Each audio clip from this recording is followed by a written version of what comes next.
वसुदेवसुतं देवं कंसचाणूरमर्दनं देवकी परमानन्दं कृष्णं वन्दे जगद्गुरुं। वंशी विभूषितकरान् नवनीरदाभात् पीताम्बरादरुणबिम्ब फलाधरोष्ठात् पुणे दुसुन्दरि मुखारविन्दो नेत्रात् कृष्णात् परं किमपि तत्त्वमहं न जामि। ॐ कृष्णाय वासुदेवाय हरे परमात्मने प्रणतः क्लेशनाशाय गोविन्दाय नमो नमः। ॐ नमो ब्राह्मणे देवाय गो ब्राह्मणहिताय च जगद्दिताय कृष्णाय गोविन्दाय नमो नमः। मूकं करोति वाचालं पङ्गुलङ्घयते गिरिं यतिकृपातमं वन्दे परमानन्दमाधवं। कस्तूरीतिलकं ललाटपटले वक्षस्थलकौस्तुभं नासाग्रे वरमौक्तिकं करतले वेणुकरे कङ्कणं सर्वाङ्गे हरिचन्दनं सुललितं कण्ठे च मुक्तावली गोपस्त्रीपरिवेष्टितो विजयते गोपाल चूड़ामणि। गोपाष्टमी की पौराणिक कथा। गोपाष्टमी के उत्सव से जुड़ी कई पौराणिक कथाएं प्रचलित है। हिंदू शास्त्र के अनुसार गायों को भगवान श्री कृष्ण का सबसे प्रिय माना जाता है। मान्यता के अनुसार जब कृष्ण भगवान ने अपने जीवन के 6ठे वर्ष में कदम रखा था, तब वे अपनी मैया यशोदा से जिद करने लगे कि अब वे बड़े हो गए हैं और बछड़ों को चराने की बजाय गाय चराना चाहते थे। उस दिन कार्तिक मास के शुक्ल पक्ष की अष्टमी तिथि थी। उनके हट के आगे मैया को हार माननी पड़ी और मैया ने उन्हें अपने पिता नंद बाबा के पास उसकी आज्ञा लेने भेज दिया। भगवान श्री कृष्ण नंद बाबा के सामने जिद रखी, अब वे गैया भी चराएंगे। नंद बाबा गैया चराने की शुरुआत करने पर शुभ मुहूर्त पूछने शांडिल ऋषि के पास पहुंचे और बड़े अचरज में आकर ऋषि ने कहा कि अभी इसी समय के अलावा अगले साल तक कोई श्रेष्ठ मुहूर्त नहीं है, इसलिए अष्टमी तिथि से ही श्री कृष्ण ने गाय चराने की शुरुआत की, जिसे गोपाष्टमी के नाम से जाना जाता है। जब श्री कृष्ण ने गैया का पालन शुरू किया तो उस दिन माता ने अपने कान्हा को बहुत ही सुंदर तैयार किया, मोर मुकुट लगाया, पैरों में घुंघरू पहनाए और सुंदर सी पादुका पहनने दी, लेकिन कान्हा ने वे पादुका नहीं पहनी। उन्होंने मैया से कहा कि अगर तुम इन सभी गैया को चरण पादुका पैरों में बांधोगी तभी मैं यह पादुका पहनूंगा। मैया यह देखकर भावुक हो गई और श्री कृष्ण ने पैरों में बिना कुछ पहने ही अपनी गैया को चराने के लिए ले गए और गौचरण करने के कारण ही श्री कृष्ण का गोपाल या फिर गोविंद के नाम से जाना जाता है।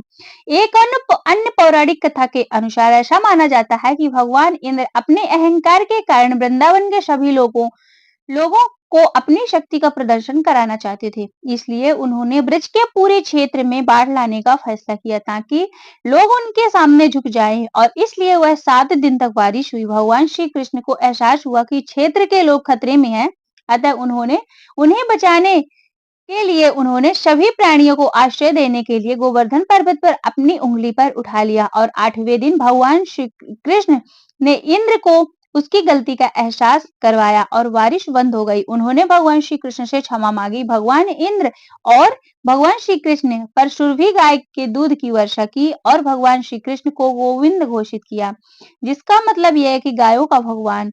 और यह 8वां दिन था जिसे अष्टमी कहा जाता है और यह इस दिन गोपाष्टमी के रूप में मनाया जाता है। गोपाष्टमी से जुड़ी हुई एक और भी कथा ये भी है कि राधा रानी भी गाय को चराना चाहती थी और गाय चराने वन में जाना चाहती थी, लेकिन लड़की होने की वजह से उन्हें मना किया गया। ऐसा करने से मना कर देते थे, जिसके बाद राधा को एक तरकीब सूझी। उन्होंने ग्वाला जैसे कपड़े पहने और वन में श्री कृष्ण के साथ गाय को चराने चली गई। शास्त्रों के अनुसार जो व्यक्ति इस दिन गायों को भोजन खिलाता है उसकी सेवा करता है तथा सायंकाल में गायों का पंचोपचार विधि से पूजन करता है तो उसकी सभी मनोकामनाएं पूर्ण हो जाती हैं। आज के दिन श्यामा गाय को पूजन कराने की बहुत ही अधिक मान्यता है। हिंदू मान्यताओं में गाय को बेहद महत्वपूर्ण माना गया है। गाय को गौ माता भी कहा जाता है।